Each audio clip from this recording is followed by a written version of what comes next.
maka jangan coba-coba menzalimi diri sendiri. Apa zalim itu? Secara singkat dalam pembahasan fikih, sengaja berbuat maksiat, menempatkan sesuatu bukan pada tempatnya.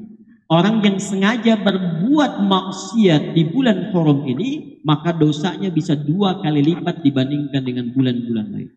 Ya, jadi tampil dengan pakaian yang minim dianggap biasa, terbuka aurat dianggap biasa.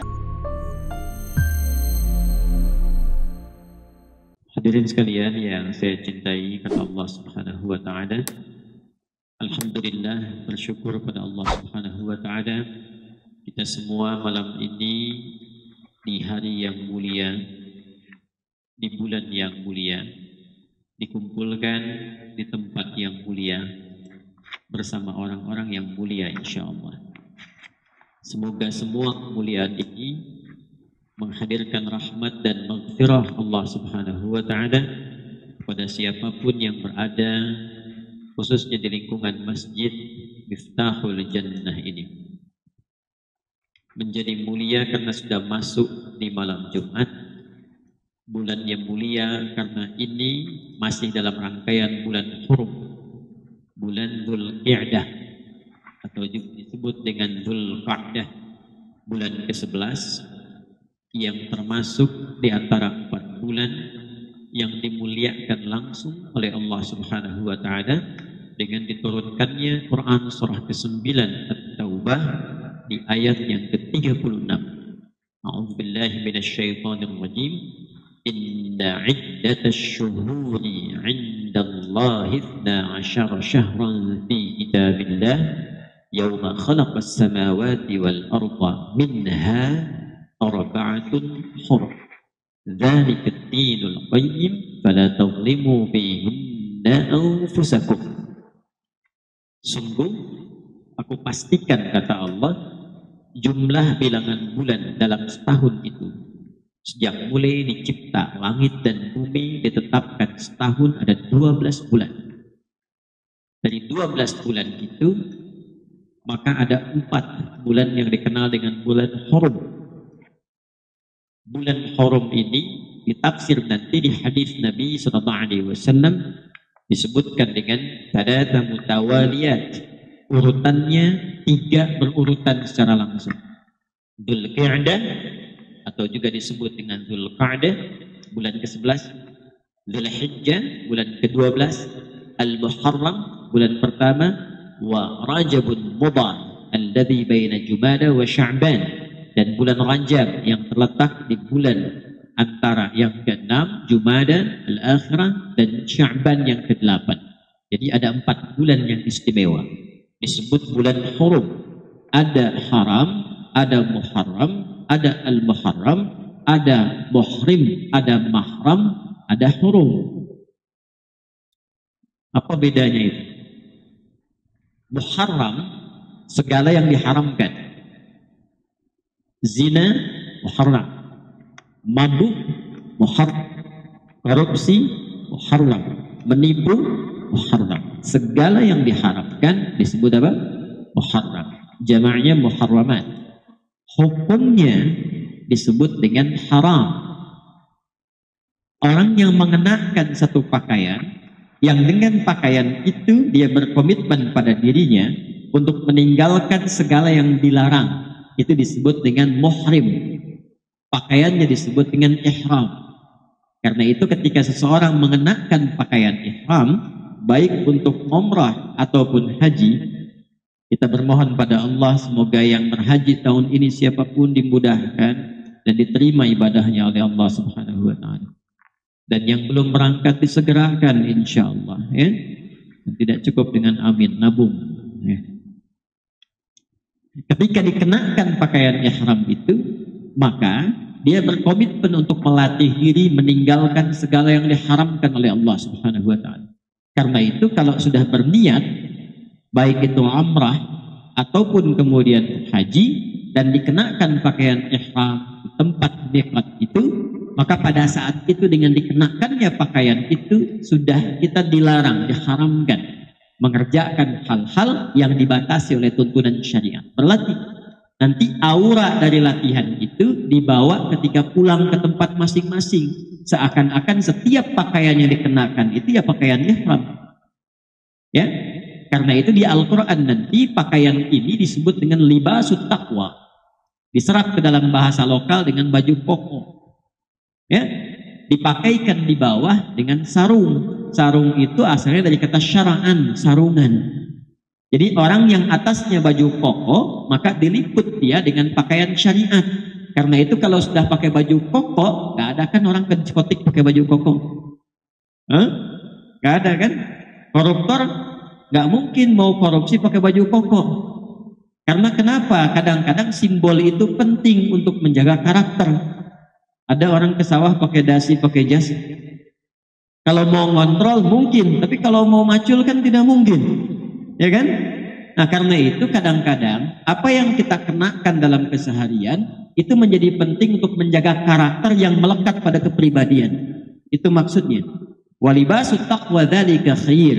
Dan pakaian takwa itu yang akan mendorong kita kepada kebaikan. Nanti takwa disebutkan 155 kali dalam Al-Quran. Turunannya disebutkan 240 kali dalam Al-Quran. Dan itu yang melatih kita untuk bisa lebih dekat dengan Allah. Nanti latihannya dibagi dua. Dari 240 ini bentuknya dua. Latihan meningkatkan kebaikan atau latihan meninggalkan keburukan. Karena di dunia ini semua tercipta berpasangan. Semua. Ya, desainnya begitu. Quran surah ke-51. Adz-Dzariyat ayat ke-49. Paling kiri agak ke tengah sedikit ya. Wa min kulli syai'in khalaqna zawjayn la'allakum tadhakkarun. Dan semua segala hal kata Allah, aku ciptakan dengan berpasangan supaya kalian menyadari hanya aku yang tidak punya pasangan. Segala yang tunggal satu dalam bahasa Indonesia disebut dengan esa. Kalau dia betul-betul tunggal, tidak menyebar lagi, tidak bercabang, maka disebut dengan Maha Esa. Maka sila pertama itu ketuhanan yang Maha Esa. Dalam bahasa Arab satu yang tidak bercabang lagi disebut ahad. Ada wahid, ada ahad. Kalau sudah ahad itu nggak butuh sifat. Karena ahad itu satu-satunya, nggak ada dua. Karena itu ketika disebutkan sifat kepada Allah menggunakan ahad artinya mutlak tunggal. Qul huwallahu ahad. Tapi kalau wahid harus pakai sifat.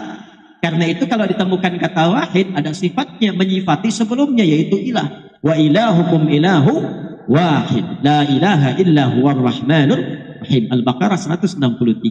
Nah, latihan mengerjakan yang baik, kebaikan yang dipraktekkan itu ma'ruf namanya.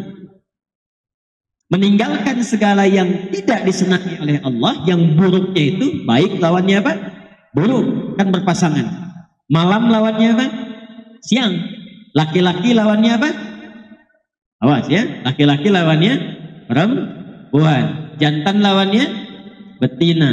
Putik lawannya benang sari. Semua ada pasangannya. Nah, baik lawannya buruk, soleh lawannya salah. Kalau kita ingin jadi orang baik, maka pasangan ini harus disatukan dalam diri kita.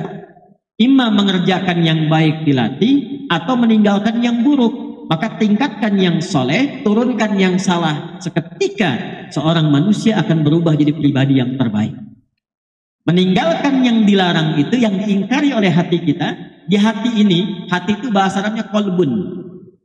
Di dalam kolbun ada jiwa, namanya nafsun. Dalam nafsun itu adalah rohun. Di nafas itu ada takwa. Di Quran surah 91 ayat 7-10. Wa nafsi wa ma sawwaha fa'alhamaha fujuraha wa taqwaha. Di nafas itu nanti ada potensi mengeluarkan perbuatan buruk namanya su. Nanti yang mendorongnya fujur. Ya, fujur mendorong nafas mengeluarkan su. Nafas ketemu su jadi nafsu. Ini bukan ilmu tak-atik. Ya, ini ilmu Quran. Mana dalilnya? Quran surah ke-12 Yusuf di ayat 53. Wa ma ubarri'un nafsi innan nafsa la'ammar bisu. Nafas ketemu su disingkat jadi nafsu. Siapa yang mendorong itu? Setan.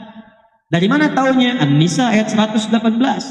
la'anahullah wa qala la'attakhidanna min 'ibadika nasiban mafruḍa. Ketika setan dilaknat oleh Allah, dia berkata, ya Allah beri saya kesempatan untuk menggoda nafsu manusia, nafasnya, fujur manusia, supaya keluar su dari situ.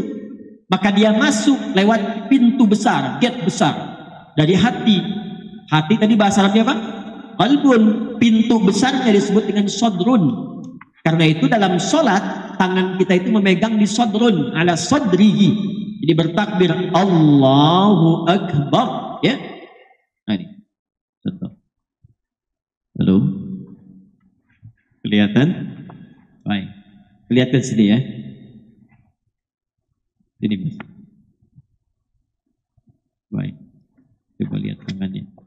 Gini, pegang.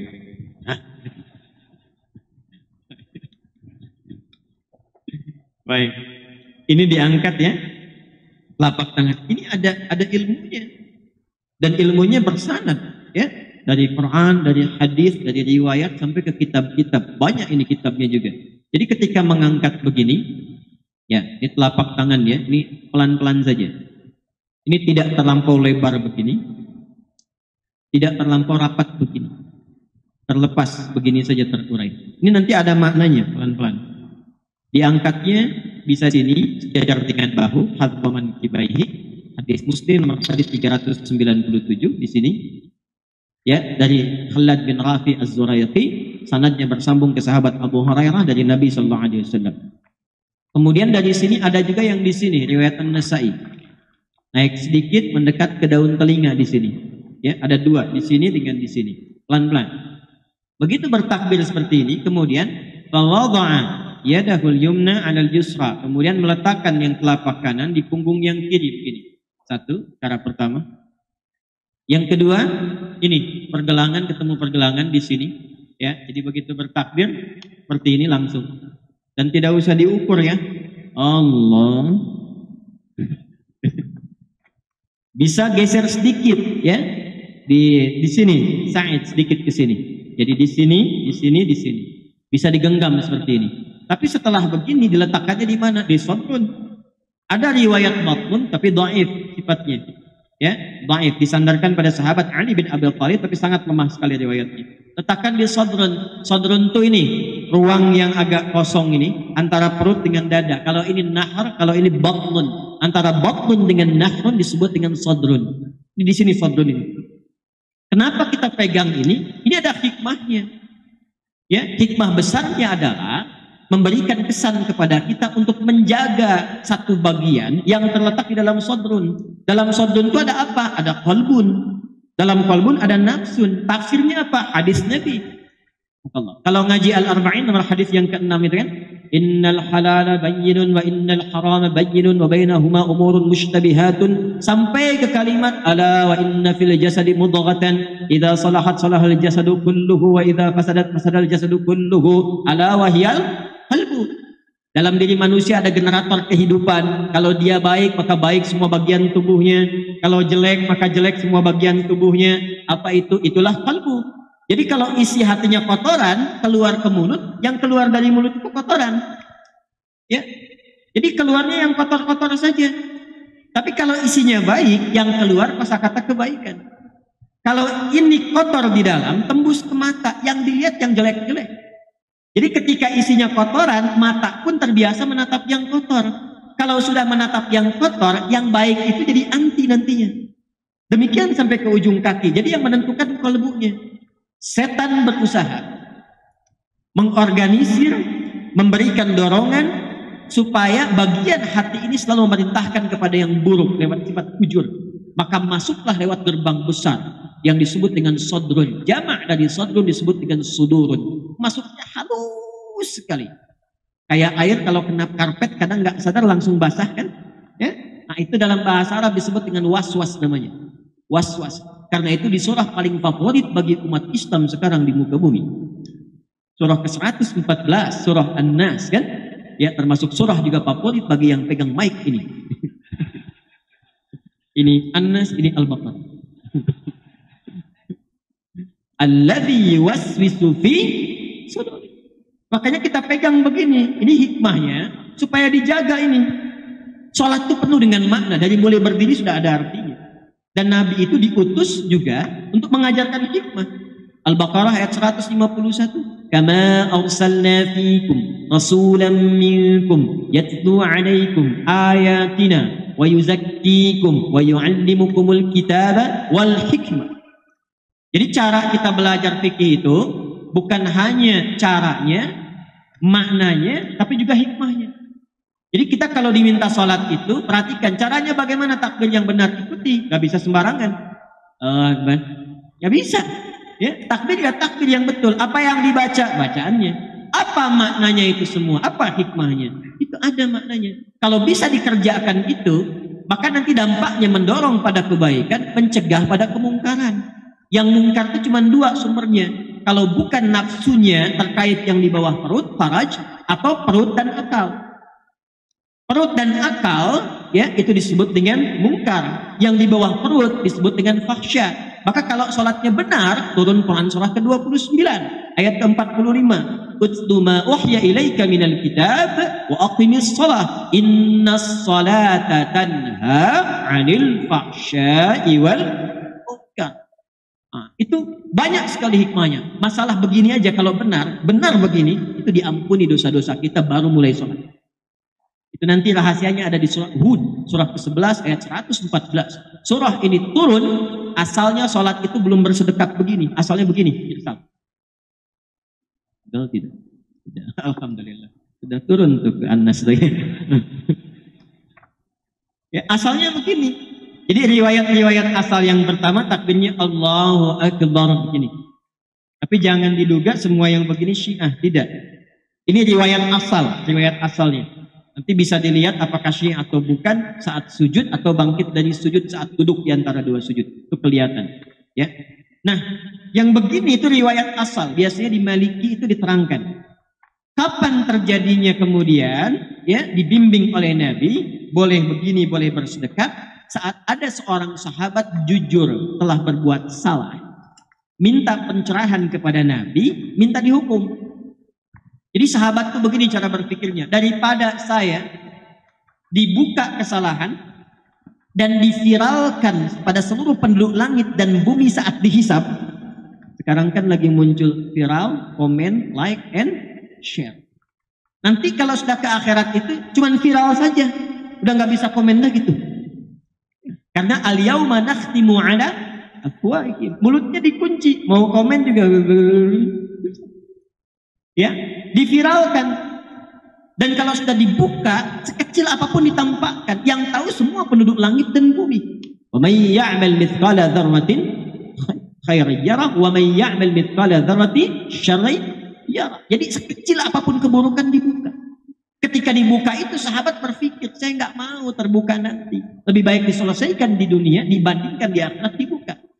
Di dunia selesai, cuma mengadu kepada Allah, yang tahu Allah, diampuni, selesai.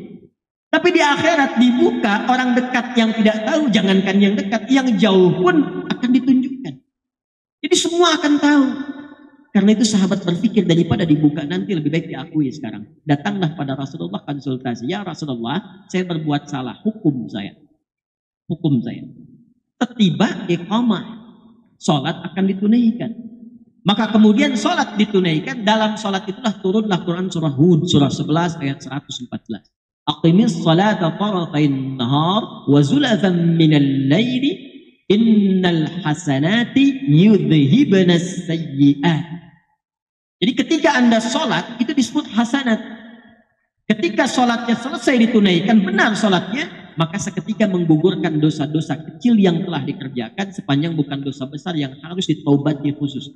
Maka setelah salam, orang itu datang lagi, ya Rasulullah, saya berbuat salah, tolong hukum saya. Kata Nabi, sudah turun ayat, engkau langsung diampuni oleh Allah Subhanahu wa Ta'ala. Maka turunlah satu hadis yang dikutip oleh Imam Muslim, bunyinya as-salawatu ila as-salawat kafaratun lima bainahunna ma lam takunil kaba'ir.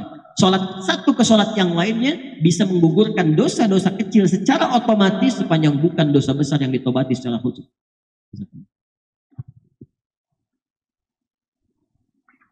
Nah, maka apa yang ingin saya sampaikan adalah, selain ada latihan amar ma'ruf, ada juga latihan nahi munkar. Amar ma'ruf babnya Ramadan. Karena itu Ramadan banyak amar ma'rufnya. Saya tanya, di antara amar ma'ruf itu ciri gampangnya ibadah. Ada yang sosial, ada yang ritual. Ritual seperti sholat. Kalau Ramadan kemarin sholatnya nambah tidak? Halo? Nambah kan?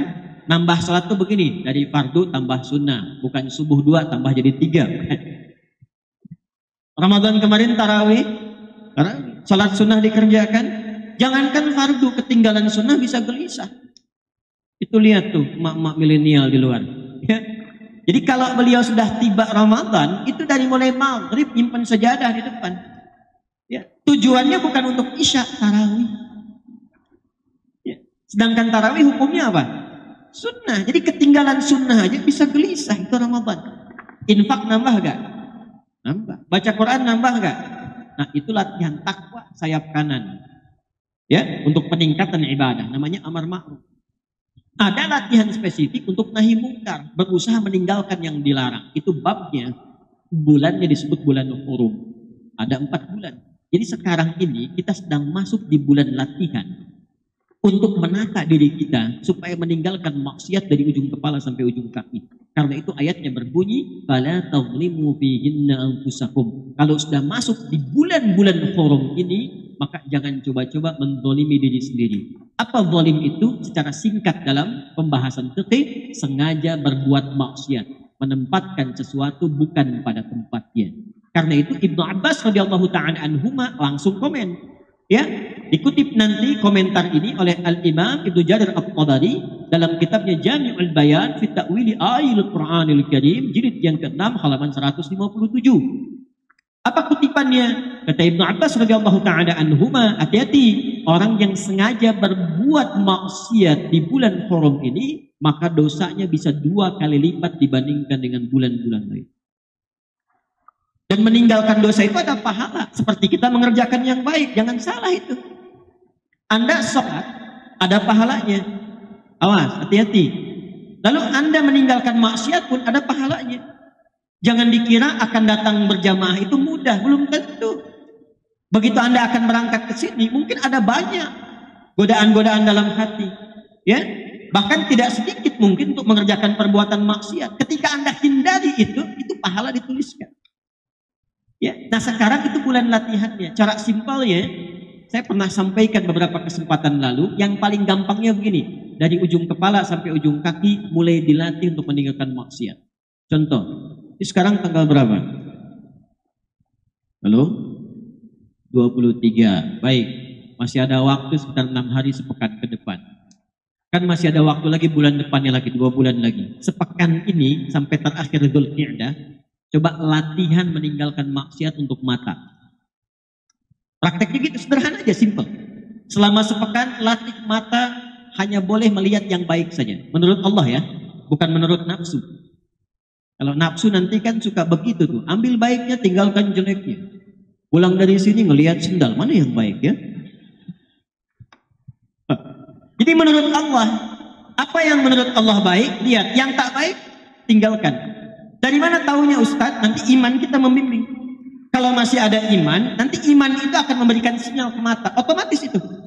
Otomatis, mana yang harus dilihat, mana yang tak boleh dilihat. Itu nggak bisa dipungkiri. Karena ketika Anda mengatakan saya beriman dan imannya masuk ke dalam hati, maka iman akan memberikan sinyal ke semua bagian tubuh kita untuk bersikap. Karena itu ketika Al-Quran menyebutkan mata, fungsi mata, itu yang disebutkan imannya dulu, bukan matanya dulu. Untuk laki-laki Quran surah ke-24 An-Nur, surah cahaya, ayat 30. Untuk perempuan ayat 31. Pembukanya sama. Ya, hanya beda kalimatnya untuk menegaskan gender. Kullil mu'minina, katakan pada pria-pria yang merasa sudah punya iman dulu. Yaghuddu min absarihim, maka imannya akan membimbing matanya untuk melihat yang baik saja. Ketika yang dilihat tak baik, maka iman akan membisikkan, jangan lihat, itu nggak baik. Itu pasti ada itu, nggak mungkin itu, nggak mungkin tidak terjadi, mustahil. Perempuan juga begitu. Wa kullil mu'minati, dan katakan pada perempuan-perempuan yang merasa punya iman. Yaghdudna min absarihinna, imannya akan membimbing pandangannya untuk melihat yang baik. Kalau yang dilihat tidak baik, maka iman akan memberikan kode, itu nggak baik, palingkan. Kalau belum punya iman, itu nggak akan ada getaran itu. Jadi semua bisa dilihat. Ya. Dan semua bisa ditampilkan, makanya dianggap biasa. Ya kan? Pakai pakaian terbuka, biasa dianggapnya, karena nggak ada getaran iman. Halo? Ya kan? Ya, jadi tampil dengan pakaian yang minim, dianggap biasa. Terbuka aurat, dianggap biasa. Tapi kalau Anda sudah mengatakan saya beriman dan imannya sampai ke kolbu, maka itu akan dianggap sesuatu yang tidak biasa. Dan secara otomatis akan dibisikkan nanti. Nanti bisikannya sesuai dengan tingkat keimanan. Ya, kadang-kadang imannya kencang itu melihat orang astagfirullahaladzim. Dibelokkan tuh. Pakaian kok begitu, dan jalan. Iman agak lemah dikit, istighfar juga, cuma agak lama. Astagfirullahaladzim. Gak salah tuh.